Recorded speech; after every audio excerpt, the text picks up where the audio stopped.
Welcome to Straight Lines. I'm Tim Neiman. This is where life lessons meet leadership, where business gets a dugout seat, and where baseball gives us more than box scores. It gives us blueprints. Whether you're managing a team, building a brand, or just trying to lead yourself better, you're in the right place. Because here on Straight Lines, we believe the shortest distance between purpose and progress is truth, clarity, and action. Hello, everyone. Welcome back to the show. Today, I'm really excited to be joined by Dr. Jerry Joyce, the 27th president of Mount St. Mary's University. It's got a great story, real passion for higher education, and some awesome insights on leadership and building community. We're going to talk about his journey, what makes the Mount unique, and where he sees things headed in the future. Welcome to Straight Lines, my friend. You're one of my all-time favorite individuals, and I mean that. You've always been a tremendous role model and leader, and even a mentor to me, even though you're a little younger than I am. But anyway, you've always been terrific. But thank you so much for taking the time today. I really appreciate it. Well, thank you, Tim. It's I'm honored to be a part of your podcast here, and we go way back, and we've experienced a lot together. And I was really excited, when you contacted me to be a part of this and just have a little chat about leadership and my transitions over the years. Yeah, it's good. We've gone through a few things together, that's for sure, over the years. So my first year was fall of '89, I think.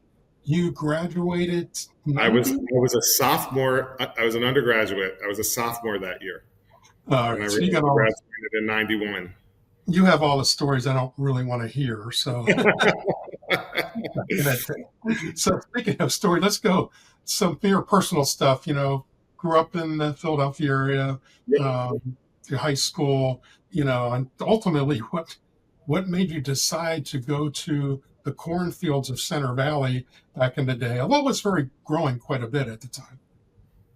Well, it's interesting because I think not many people know this. I didn't come right from high school to Allentown College of St. Francis DeSales, which is what it was called at the time. Spent a year in community college trying to figure out what I wanted to do. I had a job. I think I've shared this with you. Worked at Veterans Stadium, where I was there for years, all through high school, and then continued that through college. So I was able to do that.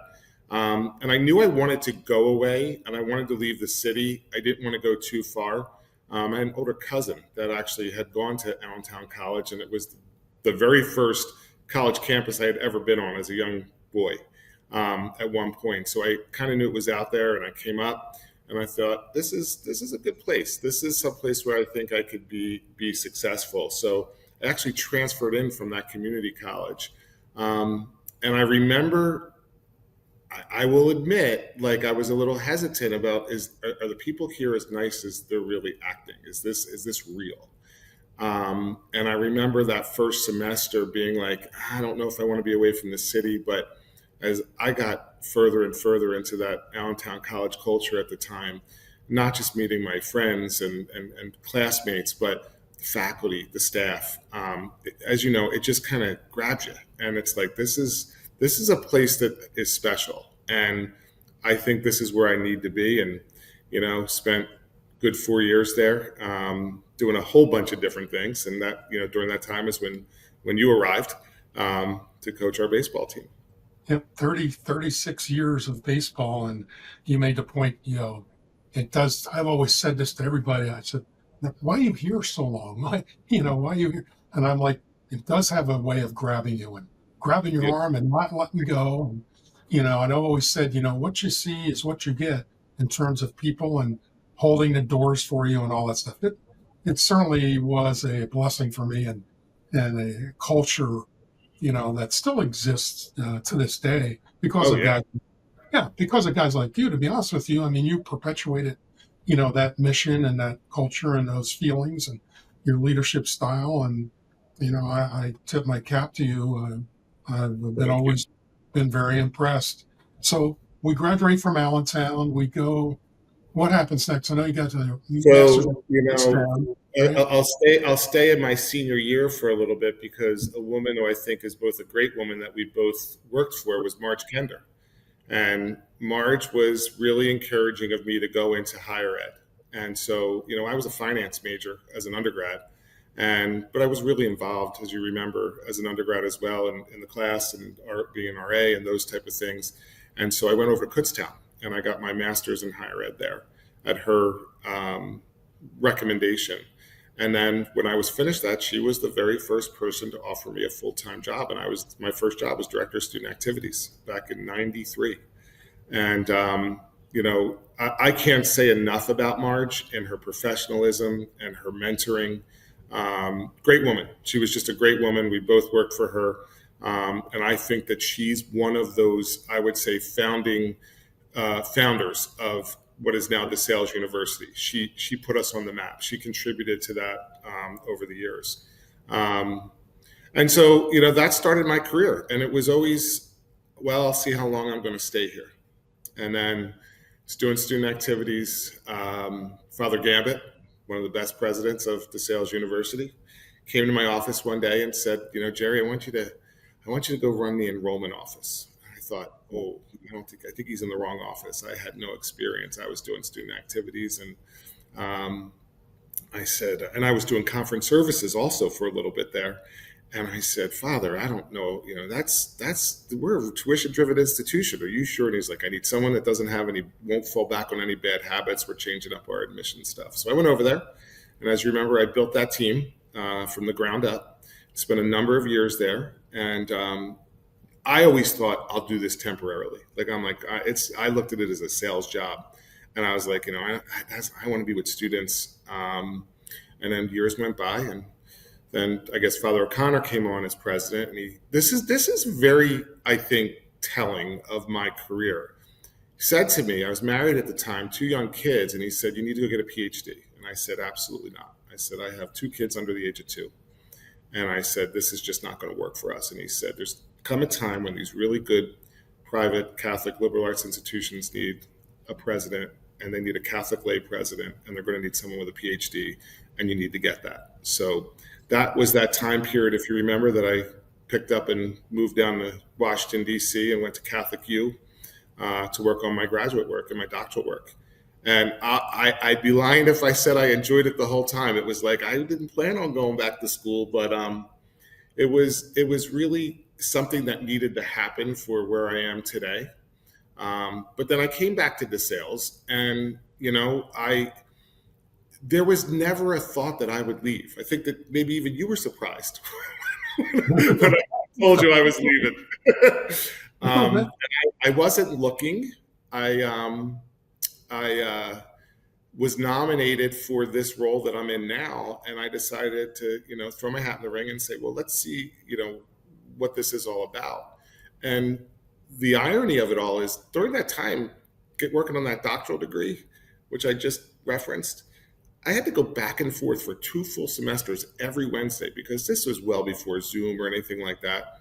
And it took me from the Lehigh Valley through Harrisburg and down Route 15, right past this place called Mount St. Mary's. And it was a landmark for me. It was like, okay, I'd see the Golden Blessed Mother up on the hill, and I'd be like, okay, I'm probably a little bit more than an hour left to get home. Never imagining that I would end up here. But life has a way of taking something that's all over the place, and actually, I'll make a reference, making it a straight line to where I am today, and I could see that now.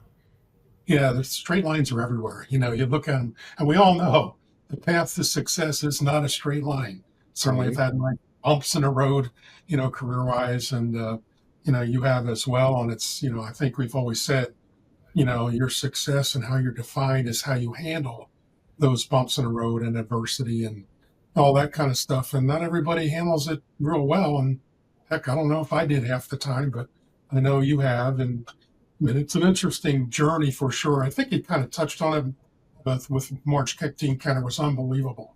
She was so good. And could influence a little bit, right? She could influence a little bit. I'm thinking that might have been your moment where, hey, I want to get into higher ed. It sounds like it. And I always think sometimes I think there's no coincidences, because, Marge, she was really strong in it. She was a great writer, strong in education. She had been an English teacher prior to coming to Allentown College at the time. But her husband, Joe, and I know you've had the opportunity to meet Joe Kender. They're both, we lost them, but Joe's a graduate of Mount St. Mary's University, and Marge would bring in their magazines and talk about all the things that were going on. And so when I had this opportunity and I accepted the job, I remember saying to Erin, my wife, I wish Marge was here to talk about, she would love the fact that I was here. And she had so much history about the place because of Joe. So once again, there was like these overlaps that started to bubble up. Once I took this job and it was public, it was amazing, the connections between DeSales and Mount St. Mary's, between the Lehigh Valley and Mount St. Mary's. Grew up in Philadelphia and Mount St. Mary's. It really became this, thing that I wasn't imagining. And at the same time, I'm sitting there thinking, all right, I've decided to take this leap.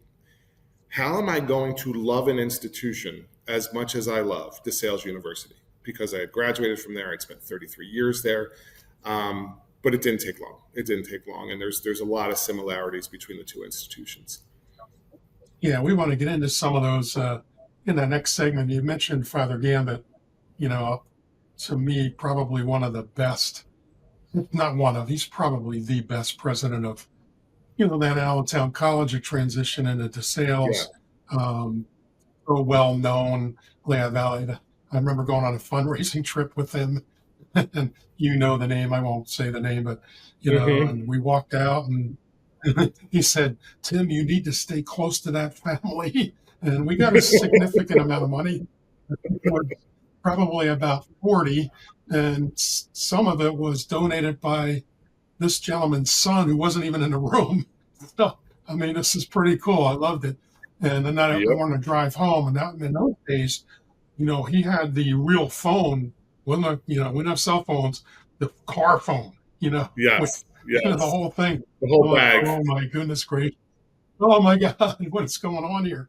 But I said to him, I said, Father Gander, I said, I think we could have got more. And he goes, oh my God, really? You think we could have got more?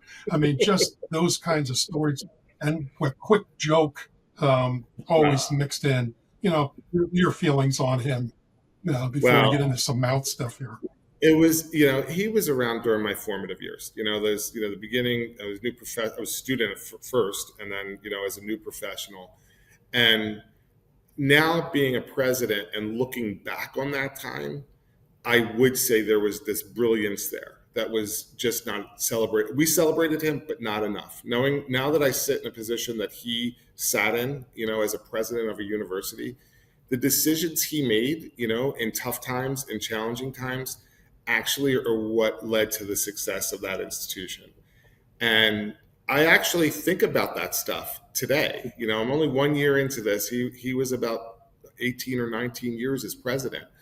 But I think about some of those things and how he approached things. Because I was the background. I was sitting in the back of the room a lot of times. I wasn't a vice president. I wasn't even maybe a director at the time. But it was like not understanding the full impact. But in reflection now, he just knew how to own a room. He could read a room. He could walk into a room. People just really respected him because he always made people feel valued, and didn't matter who you were. And that was, something that I, in reflection, think that was his success. It was in that relationships that he built with everyone. Didn't matter if you were a student, didn't matter if you were the top donor, a faculty member, a coach. He was a smart man. He was pretty intelligent. Yeah, so I do have a very, very high opinion of Father Gambit. Yeah, as do I. And I think you have learned as well as I have, and I think for folks listening, the sooner the better. At the end of the day, what we're left with are those relationships. That's what we're left with, and how people perceive you, and try to be honest and a good person up front, and all those kinds of things. That'll never leave you. Those will always stay with you. Quickly into the mount here before we take a little bit of a short break. Just we'll get into some nuts and bolts with the mount in segment 2. But tell us about the history. School started when? We know it's in Emmitsburg, Maryland. Number of students, those kinds of things. Yeah. Started in 1808. 218 years old. It's the second oldest independent Catholic school in the country. There's only one other that's older. That's that lesser known school, Georgetown, down in DC. I like to joke about that. It's seen a lot. It's seen a lot. Started, Father John Dubois came, he escaped the religious persecutions in France, and he came to Baltimore, and then somehow migrated up here to Emmitsburg, and he built the first cross on the mountain, which now is our grotto. And that's really the unique part of what the Mount is. It's not just a university. Like I have oversight of the university, the seminary, which is the largest Catholic seminary in the United States, enrollment-wise, and this National Shrine Grotto of Our Lady of Lourdes that gets over 400,000 visitors a year. It's amazing. But he started this institution with a vision of bringing Catholicism to northern Frederick County, and he then worked with Father Brute, who became Bishop Brute, and St. Elizabeth Ann Seton, because right here in Emmitsburg is the Seton Shrine. And she was the first, we just celebrated the 50th anniversary of her canonization. She was the first American-born saint. And so these people in the early years were deciding what should be here in Emmitsburg in terms of education. At the time, it was all male. Women didn't come here until the early 70s. But one of the things I've been telling people, because it really stuck out to me, with my first day sitting at this desk, trying to get acclimated, open up the drawer, there's files, I'm going through files. There's a file that has a handwritten letter from a president during the Civil War, president of the Mount during the Civil War. And there was a rule that the young men were not permitted to go watch battles on the battlefields, because we're only 20 minutes from Gettysburg. So as any college student would do, they would go watch the battles. 4 were arrested and imprisoned. And this letter is a plea to release them, that they're students and not part of the conflict. The letter is addressed to Abraham Lincoln. So this is sitting in my desk drawer. And I read this and I think, wow, the Mount has been a part of not just their own history, but U.S. history and what was going on in our society at the time. And so they've seen a lot of different things here. And I'm now in my second year just digging into some of the archives to kind of put all the pieces together. And the impact that it has had here, in Catholic higher education, as well as in Maryland and northern Frederick County. Gettysburg, one of my absolute favorite places. And you're right. Hey, if you want somebody not to do something, tell them the opposite. So Exactly. College student. Exactly. Right.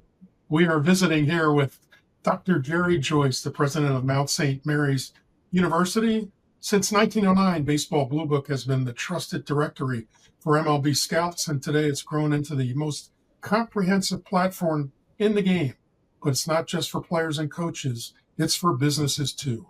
Inside the Baseball Blue Book app, companies can create full profiles, promote their products or services, and even build private groups to connect directly with baseball players and coaches.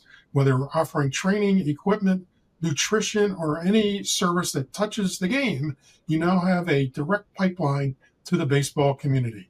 Think of it as LinkedIn meets baseball, searchable, filterable, and open to everyone. No barriers, no gatekeeping. If your business wants to stand out, it's time to get in the book. Download Baseball Blue Book today from Apple or Google Play.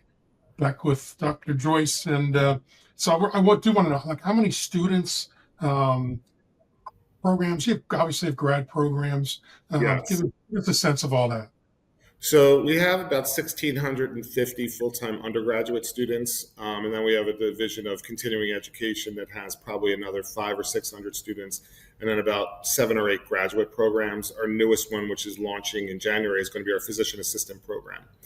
So we just received our accreditation for that. We went through the process. July 1st is when that accreditation came, and we'll start with our first cohort in January. 1,600 acres here. You're aware we're Division I in sports. Some of the things I don't think people realize, though, beyond the Division I sports is really a really high-end rugby, men and women's rugby club team, recruiting students from Europe, from South Africa. I'm fortunate this year in my second year as president to also be a parent. My son Aiden, who played football for 4 years in downtown Central Catholic, did not want to play in college and decided he wanted to try his hand at rugby. So he is on the rugby team here at the Mount, and so I'm getting that experience as well in my second year. uh, we also have two campus. Well, we could say we have three campuses now. We have a campus in Frederick, Maryland, and that's really for the Division of Continuing Ed and Graduate Studies. And then we just opened our Mount St. Mary's Dublin campus in Dublin, Ireland, this past September. And we have, we're there every semester and through the summer with groups of students and faculty members. So that's one of the big changes for this year. Yeah, that's outstanding. I mean, you were at DeSales a long time, obviously. The transition from DeSales University to this new adventure you are on, this new journey. Mm-hmm. What were some of the challenges? Some of the feelings you had, and maybe had to overcome? And just I know you're very driven and very professional on all you do, but you always had this ability to get down to earth with, whether me or another president or a VP or the guy cutting the grass. I think that's one great quality you have. But what were some of those feelings, leading DeSales and going to that? You touched on some of this before. So I was very fortunate to follow President Tim Trainer, who retired last spring, and Tim made this transition extremely, extremely easy and fun and exciting. Tim was a former brigadier general in West Point. And so everything had a little bit of a military slant to it. So there was, objectives with action items, not just for me, but for the whole family. I think we were a little bit of a novelty, like there hadn't been children that lived in the president's house, I think, prior. So, we go from 23 to 8. So we have a number of children, and 5 of them, as you know. So that part was really, really helpful, because I've heard stories about transitions between presidents that don't go real well and the president just leaves. But Tim kept in contact with me from the day of my announcement all the way through the day I arrived, and we continued to talk since then. Like he's in my cell phone. We talk when I have questions that he may be aware of. So it was a good piece. I was, as I said before, a little concerned. How am I going to love this place like I love DeSales? I'm taking a leap of faith here. You start to worry. I do remember going through the process. And I'll share this, the last part of the interview process was 2 days here on campus, and they invited Erin to come with me. And after it was done, we went up to the grotto. It was a November day. It was a beautiful fall day. And she said, "What do you think?" And I said, "I am gone from not sure to I'll be really upset if I'm not the final candidate." Like, it just felt there was something special about this place. We talk about, and people that are familiar with the mountain, you're on Mary's Mountain, we're at the base of the Catoctin Mountains here. And that grotto and her looking down there has something special. Now, not to get too far into it, you're aware we were dealing with right after we got here, dealing with some medical issues with Erin. And she described it best when she was back and able to join us for a board meeting dinner, and the board asked her to say a few words, and she said she felt as though this entire community wrapped their arms around our family in our most vulnerable time. And it chokes me up just saying that. And from that day, I knew we were in the right place. And this was not, this was obviously, it was a little bit of a panic moment for me, starting a job and having to balance the family and her medical condition. And thankfully, she's doing well now, finishing up her treatments and those type of things. But, there were those type of things that are not planned, that you don't know how people are going to react. But I told you when I started, I think earlier, the similarity in the institutions really rest in the people. And that's where the mission comes to life. And that's what I've experienced. And that is what's given me the fuel to do what I'm doing every day to advance this institution. Because I have people that have been here for as long as I was at DeSales. And so I'm understanding their perspective. And they've welcomed me and the family in like you wouldn't believe, Tim. It's just a wonderful place. Yeah, and I can tell in your voice and your demeanor and you look, I mean, you are at a new home, and you are Yes. certainly entrenched and have already building that foundation to an unbelievable career, from here. So what does the map look like? And I'm happy about Erin. I was going to ask, and I'm glad to hear that she's doing well. Yes, Um, thank you. what What's it look like in the next 5, 10 years? What do you hope to accomplish at the Mount? Well, when I was hired, the first thing they said was I had to do a strategic plan because the current one would be ending when I arrived. So we completed over this last year a 3-year strategic plan. Because as you know, with higher ed, it's too fluid. Things change too much. We learned that with the pandemic that we had to pivot. So we just completed that strategic plan, and we're really looking at a couple different things. And we'll get into the NIL in a minute, being a D1 school, because I know that's a topic near and dear to your heart. But looking at new academic programs, it was one of the main things. It was interesting as a Catholic institution and the second oldest. I was really surprised that the physician assistant program is the first time the Mount is really getting into the healthcare area.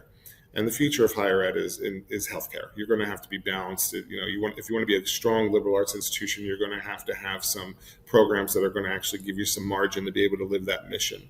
So I was happy to see them get in the physician assistant, and now I'm knee deep now in the exploration of nursing at the Mount, and trying to figure out how we could do that. And we're partnering with the Daughters of Charity over at the Seton Shrine because they have a lot of space, and part of the PA program came to fruition because they gave an in-kind donation of some of that space that wasn't being used. So it was renovation, not building, which actually helps in the cost process of building a program.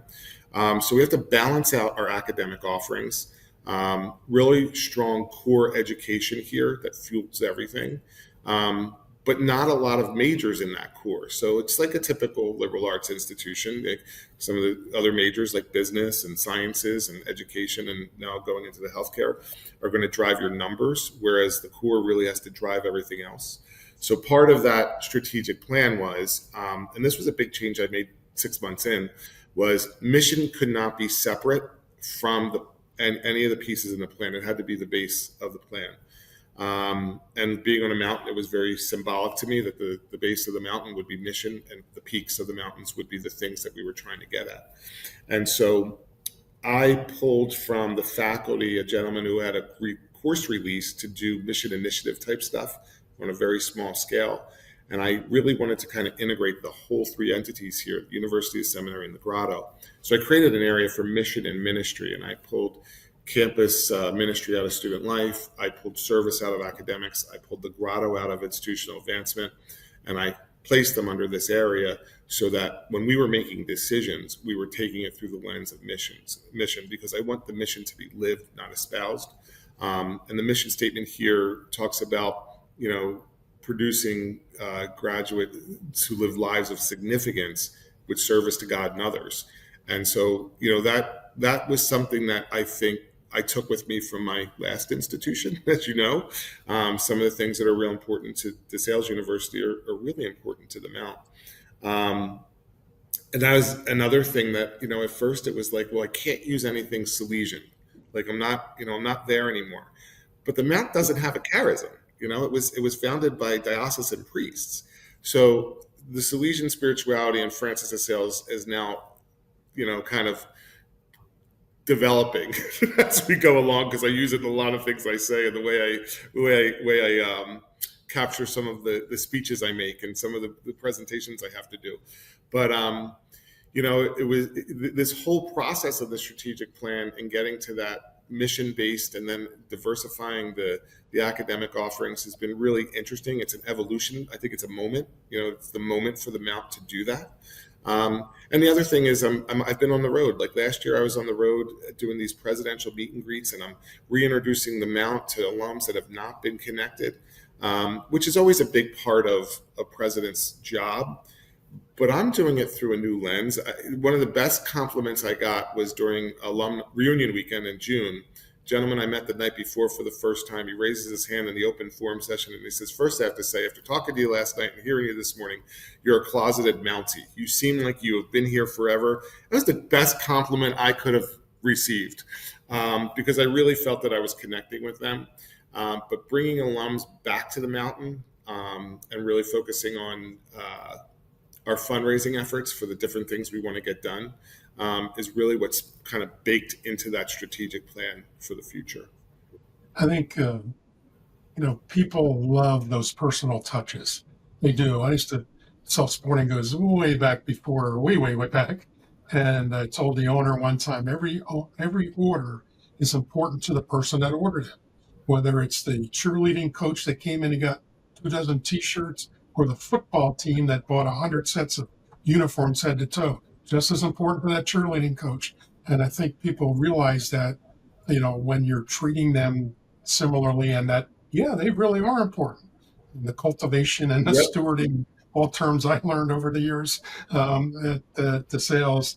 I mean, they hold true not only in what you're doing, but in every life and every aspect of life. I was just speaking with doing a new website and talking to her too, and I'm like, you're cultivating and you are going to steward, all this stuff. So it's amazing how these terms come back into play, and Oh, wow. very exciting times for Mount St. Mary's. In every workplace and every team, there are unseen forces that can derail success. In my book, Team Killers, I uncover the behaviors, attitudes, and habits that destroy chemistry and show you how to build a winning culture instead. If you're a leader, coach, or teammate who wants lasting success, this book is your playbook. Get your copy of Team Killers today and protect your team from the inside out. Available on Amazon. I wanted to, I didn't have this down, but I wanted to get your thoughts. And we and I went through this, the COVID stretch, and how all that affected not only the times we were there and that whole aspect, but how it's affected what's happening now with, online learning, and, how kids, I think it's 2 lost years that I'm not sure we're ever going to get back. I think we're trying. Guys like you are certainly making it better, but it was a big concern. And I think it took a lot out of a lot of people, but most of us came out better on the other side. Just your thoughts on how all that kind of transpired, and how we all dealt with that, and you dealt with it specifically. Yeah, it's interesting because I think the COVID effect is still present in higher ed, and it will be for a number of years. I think that online learning piece, not only from a learning perspective, because you see college kids coming in that probably don't have the same level of, let's just say, writing skills that some of the students had prior to COVID, just because they were removed from that environment. But I'm concerned most about the interaction piece, which is why places like Mount St. Mary's and even DeSales University are really important, that they focus on the dignity of the human person and that personal interaction and that care and concern, because I think that it can be reignited. Young people during that time spent all their time in front of a screen, whether it had been a computer or a phone. They were isolated in their homes, just interacting with their families. And if their parents had jobs that they had to leave the home, they were by themselves. And we gotta do some things at the higher ed level as they go through that next stage of student development, in order to kind of wake that up, so to speak. And I think places like Mount St. Mary's are ideal for doing that. Like, we come in, we have the new program that I put in called Mount Mentors, that are kind of mentoring the students to their first year. They have a freshman symposium that every freshman takes, taught by our faculty, full-time faculty, that has a whole bunch of different aspects of, kind of like, people refer to it as Mount 101, but there's some writing in that to kind of test out their writing and get some in a lower kind of intense environment, because it's really about the relationships. So, getting students more involved, pushing them into leadership positions. And as I always say, I'm a big believer of challenge and support. I'm going to challenge you to do this, and this entire community is going to support you. But you got to be an active participant. So we're not going to hold your hand. We're not going to do it for you, but we're going to support you through this whole process. And that's a student life theory that I've subscribed to for years. And I think that's really important. Now, what I'm seeing is it's a lot easier on the athletic side, because you have this team that comes together. You got a group. We already have one thing in common. And so we're trying to take that and infuse that into the rest of the campus. Even with the seminary, like, we have a program here where there's a seminarian assigned to every athletic team here. And they're there just as they could be spiritual guidance. They could just be someone to talk to. They could be counseling, but it actually, it brings those two areas together. And that's the one thing I'm trying to do, is really make sure that everyone in this community knows this is all part of it. Not just the university, but you have access to the grotto. You could go up there. Faculty members are now taking classes up there to quiet areas to do senior seminars, just really doing that interaction and something different that's not just in front of a screen. And that, I think, is going to kind of get at that COVID effect. Yeah, I mean, it certainly has something has to be done to get these young folks, especially, to interact. And you worry about what their kids are going to be like down the road. Correct.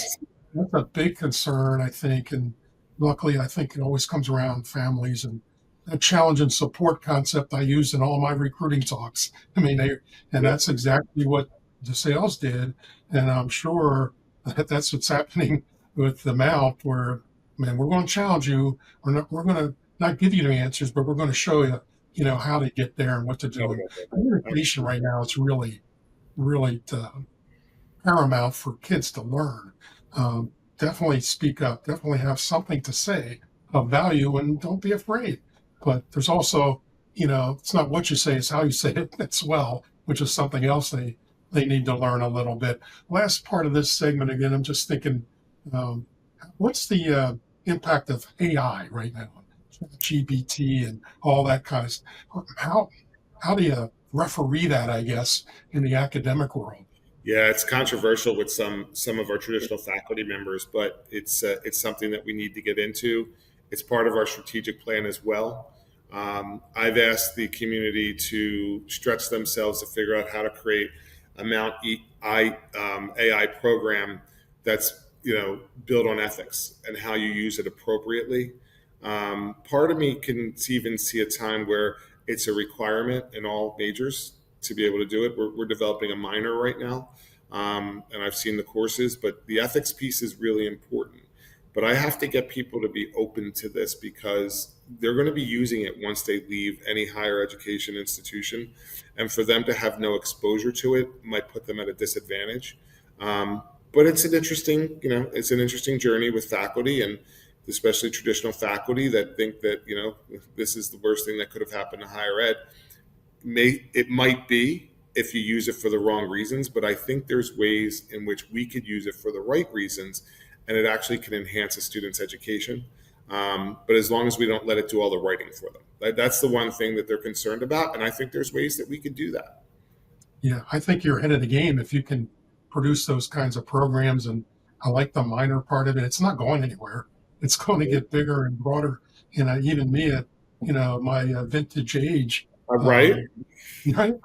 I've learned it. So how do you make that process, that information, and make it ethical, which is what you're alluding to, and that's the bottom line, as opposed to somebody going on ChatGPT and, oh, here you go, and transcribing it. Here's my paper for today, that I was due. But you still, I don't know if it's any different doing that or than going to the library and using the index cards, to find the book anymore. I mean, essentially, it's kind of the same thought. You have access to information. You do. How you use that information and deliver that information is probably going to define the student and the person long term, I would think. Yep, go ahead. We'll come back. End of session 2 here. Baseball Blue Book has been the game's trusted directory since 1909, and now it's where businesses connect directly with players, parents, and coaches. Create a profile, promote your services, and join the community. Download Baseball Blue Book today on Apple or Google Play, and follow along with me inside the app in my Straight Lines group. Yeah, go ahead. You have a thought left on that. Yeah, just to close up that AI subject, I've had this thought that if I was teaching a class, and I did teach some classes in the education department at DeSales, I probably would want to get into AI by actually having the first assignment of something that was written and make everybody do it through either ChatGPT or something like that.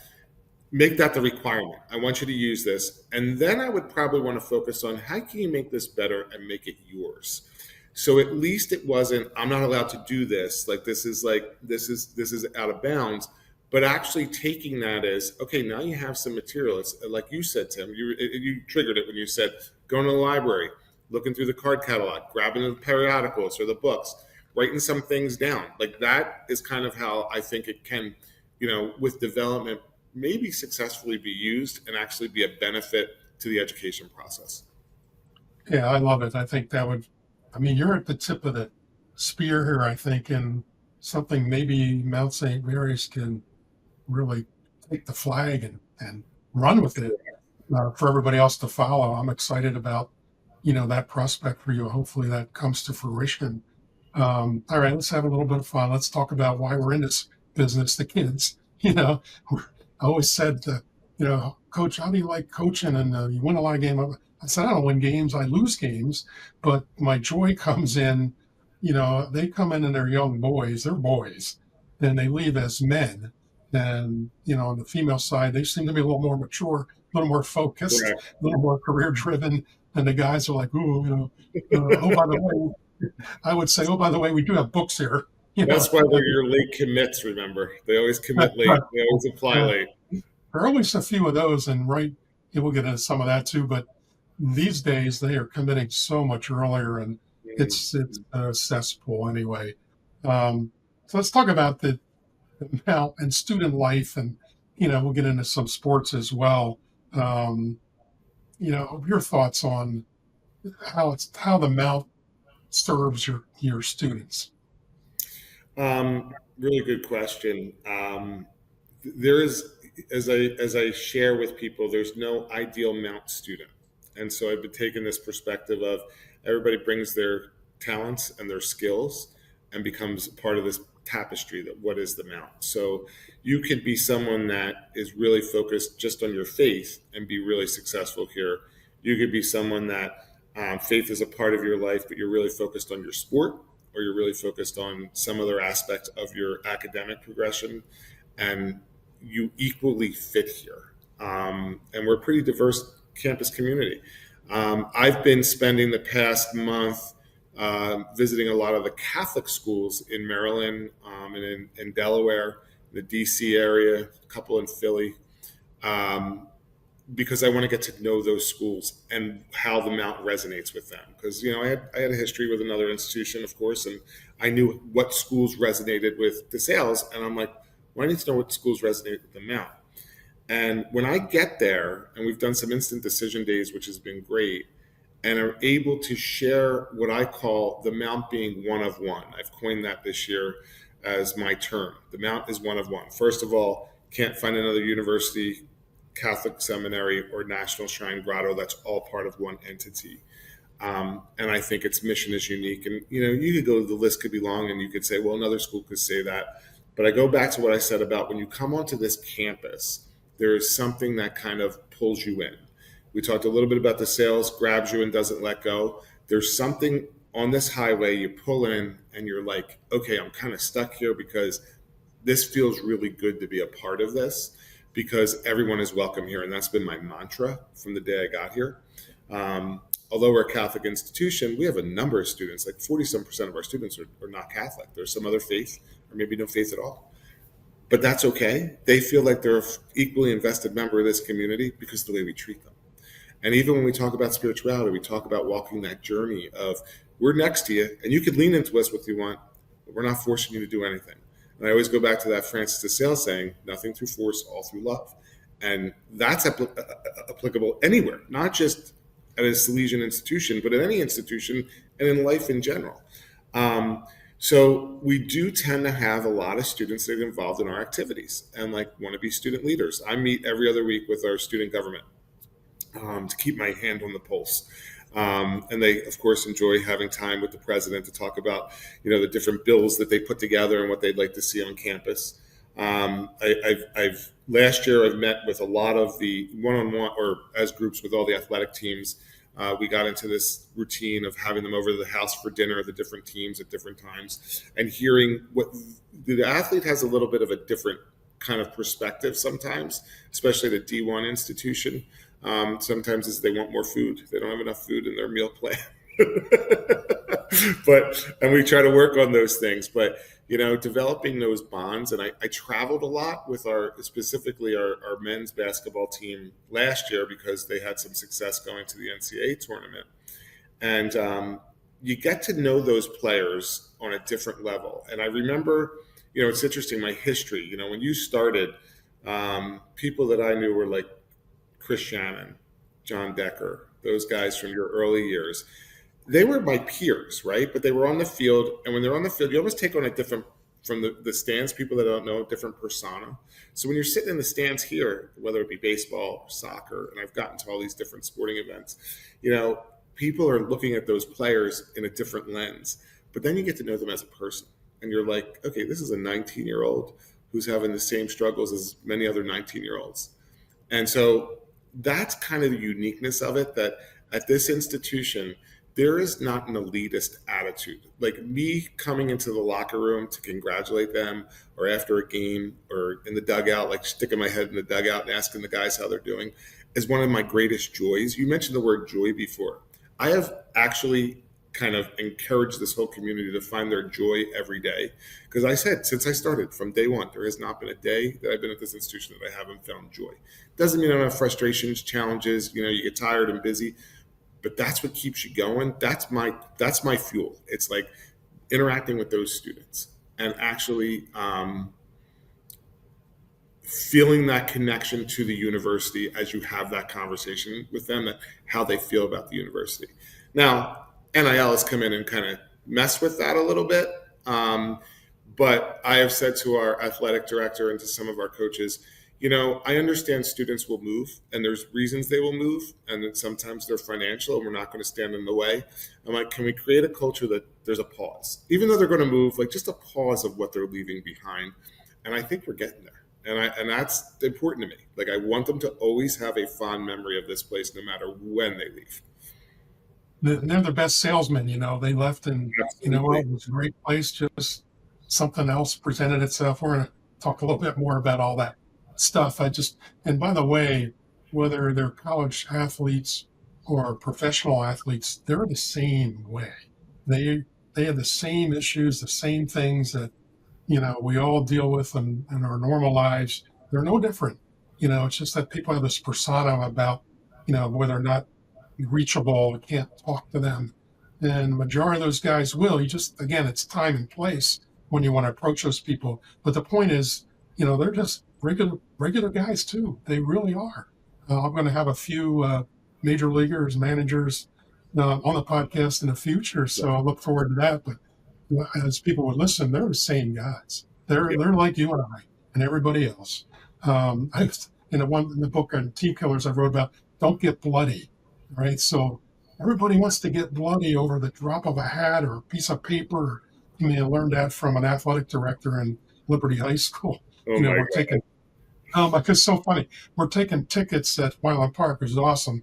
And they transfer into the scanning the phone, tickets on the phone. I'm like, Freddie, I'm 80 years old. I just want to watch my grandson play. I don't know how to, what am I going to do? Exactly. He said, look, we want to give you cash. Take the cash. We'll take care of it. He said, otherwise, don't get bloody. We don't get bloody. I'm like, you know what? This is like 5 years ago. And I thought, what a concept. And you think about, and people in everyday life, all they want to do is get bloody. Why? What purpose? Find the joy, as you said, Jared, find the joy. There's so much. I always say this, the world is full of a lot of really good people. And if you can't find one, make sure you are one. It's not that difficult. Come on, don't get bloody. I never forgot that. I think it's great. That's a great saying. Why are you getting bloody? What are we talking about? Let's talk Division I athletics. Okay. And I was on my high horse for a while at the school I left. And looking back, this was before NIL came into play. So I'm thinking, okay, it probably was a good no-go at the time. But looking back now, I don't think you probably have a whole lot of that going on, but I'm not sure. Transfer portal of course, is in play now. And I think the NCAA, creates this wild, wild west. And then they have to go out and send the ranchers out to bring the horses back in the barn. It just kind of gets out of control. And I think that's starting to happen a little bit now, but I think there could have been more oversight the NCAA out of the block. I don't think they really thought it through. But Mount St. Mary's Division One, athletics. You're not going to go down. Although you get paid for this, I mean, you wouldn't go down and play Duke, and you probably do, maybe probably have in the NCAA. But like in a non-league game, No. So I mean, it's just there's apples and oranges. So talk about the differences. Oh yeah. With that NIL It and was, all that. and it was interesting because, as you know, the NCAA was completely being revamped during last year, my first year as president. So it kind of felt a little bit that we were flying the plane as we were building it, and everything we did in athletics. And we opted to go into the settlement as an institution, and the majority of the MAC conference teams opted to go in as well. So that put roster caps on us, which that when you have roster caps, it actually can mess with your enrollment. And as a tuition-driven institution, that was a big decision. Now, the nice part about it is there's an escape route. Like if you get to a point that you don't want to opt in, you could come out. But we had to invest something in NIL, but not at the same level, the Power Four are moving. In order to be relevant, like we had to have something to put on the table. So it's modest at best. After, in particular, we did not lose. I think we lost one female women's basketball player, but we did lose 7 male basketball players to the transfer portal after our successful run last year. But we got 7, right? But we needed to do something in order to stay relevant. Now that brings a lot of controversy, not just internally on the campus, like faculty, academics, how much you're investing in academics, but even some people split on the board of trustee level in terms of, or is this worth the investment? So you don't invest, you're probably not going to have many winning seasons if you have other institutions that were investing. Although, some of the teams we played in our conference this year, when we won the conference, were getting paid, and we were not this last fiscal year. Our athletes weren't being paid. This is the first time this year that we will be providing some payment to some of the athletes. But I'll go back to what I said before. I know people are going to go into that transfer portal. People are going to. Our top player went to another institution and was offered a sizable amount of money. I knew he wasn't going to stay. But I developed a relationship with him that he still contacts me via text just to check in, and that's what's important to me because he was from this was a young man from the inner city with a single mom raising him. This was the most money they had seen in a long time, and I'm not going to stand in the way of that when someone else is going to get it. But the fact that he's still willing to stay in touch means that I think I can influence a culture here of, okay, I'm leaving because I have to do this, but the amount is always going to mean something to me. And that's what's important to me. I just don't want people that are here as a stepping stone and they're just looking for the money because they're totally going to miss out on the mission here and the people that really invest in the university. But it's difficult, Tim. It is a difficult world to be in right now. Yeah, I know. Talking to Doc at St. Joe's the same way. And from a baseball standpoint, it just trickles down. I feel bad for the high school kid, Yep. that, that guy's kind of getting squeezed a little bit. And the roster reductions, again, I speak to baseball, it's at 34 Division One. I think that's where you're at. It's a hard challenge for high school kids and moms and dads that need to hear kind of the truth about it all, what's out there, because it's the travel world is full of delusion. And it just starts with mom and dad all the way down to, the players, the student athletes. And, they have to remember they're getting an education first, something that will never be taken away from them.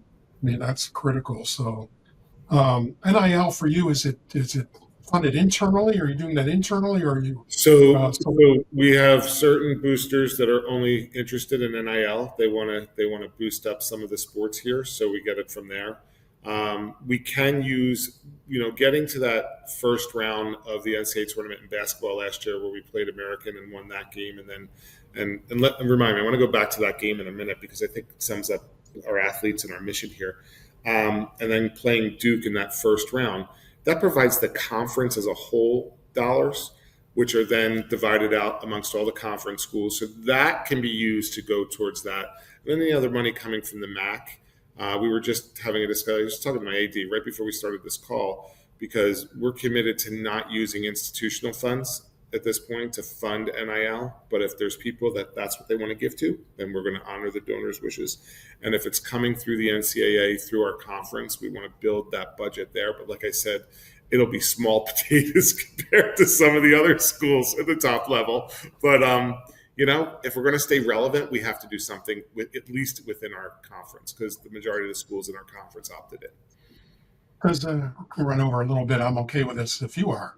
Yeah. I just wanted to, how much of an effect, is it for to be in a Division I institution, playing Division I athletics, whether they're a student athlete or just somebody that says, you know what, I'm going to go to Mount St. Mary's. I mean, they're a Division I school. Does that factor into the mindset of the non-athletes, let's say? It does. It really does. And then when you have that national exposure like we did last year, I think that even kind of fuels your applications for the future, at least in the short term, the first couple of years after that. And this would probably be a good time to comment. And I know we're probably running over, but when we made it, we were the men's basketball team was ranked 11 out of 13 in the conference. So, and I think I think you do too. You like being the underdog sometimes because you could really kind of emerge. So we won that conference down in Atlantic City. That's where they do their conference championship play, and then we were paired against American University in that first playing game. And we had to get through. Their best player was a senior last year of eligibility. 4 minutes in the game, tore his ACL. Gave us the advantage to win that game. Win was great, obviously, Tim. But every one of those players walked over to him because he couldn't walk at the end of the game and hugged him because they knew him. And that's where I saw the mission of Mount St. Mary's come to life. Even though the win was great, that made national news for the way our players approached. And you will find that on the baseball team. You will find it on the soccer team. You'll even find it in our club sports here. This care for the other person, which I think is what makes this place special, because we definitely are infusing that through all the things that we're doing here. Living the mission. You are. People ask me, do you remember some of the wins? I said, honestly, I don't. I don't remember a whole lot of those. Remember some losses, but I remember the people. I think you could go back to every 36 years, get that roster up. I'll tell you something about that person, even still to this day. Absolutely. It's been fantastic. Thanks for joining me on Straight Lines, where leadership lessons meet the game of baseball sometimes. Remember, leadership is about drawing straight lines even when life throws you curveballs. If you enjoyed today's show, share it with a teammate, subscribe, and connect with me on social media for more insights. And if you want to dive deeper, check out the books, Team Killers and What Is Your Legacy. Until next time, lead with clarity, play with purpose, and keep your line straight. Dr. Jerry Joyce, this has been a joy and an honor, found my joy today, and an honor to be with you. I'm fortunate enough to call you a lifelong friend, and I wish you nothing but the best in the future. And feel free to get me if I can have any value whatsoever. Love to come and visit with you. Thank you, sir. Well, this has been my honor. Thank you, Tim. And you have an open invitation here. I hope you come down and visit, and love to see you down here in Emmitsburg. Thank you, sir.